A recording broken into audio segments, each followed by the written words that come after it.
গাঁজা বিরোধী অভিযানে আবারও বড় ধরনের সাফল্য পেল সোনামুড়া থানার পুলিশ। ঘটনার বিবরণে জানা যায়, শুক্রবার সকাল 10 ঘটিকা থেকে বিকাল 4 ঘটিকা পর্যন্ত সোনামুড়া মহকুমা মোট 4টি স্থানে টানা 6 ঘন্টা অভিযান চালিয়ে বিপুল পরিমাণে গাঁজা গাছ ধ্বংস করা হয়। এই দিনের অভিযানে মোট 3 কোটি টাকার গাঁজা গাছ ধ্বংস করা হয় বলে জানা যায়।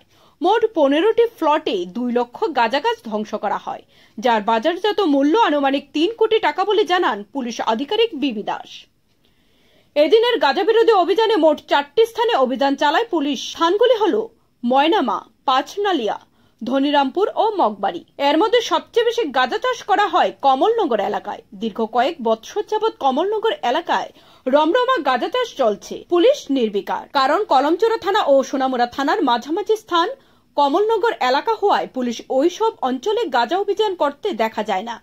এদিনের অভিযানে উপস্থিত ছিলেন সোনামুড়া মহকুমা পুলিশ আধিকারিক, সোনামুড়া থানার ওসি পার্থনাথ, 7 ব্যাটালিয়ন টিএসআর বাহিনী সহ 74 নম্বর ব্যাটালিয়নের বিএসএফ জওয়ানরা।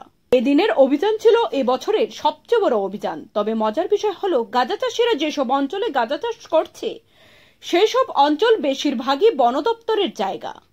কয়েকশো হেক্টর স্থান জুড়ে গাঁজা চাষিরা বন দপ্তরের জায়গা দখল করে আছেন শুধু গাঁজা চাষ করার জন্য। তবে কি বন দপ্তরের আধিকারিকরা ওইসব অবৈধ রমরমা গাঁজা চাষের সাথে জড়িত রয়েছেন মোটা অঙ্কের বিনিময়ে?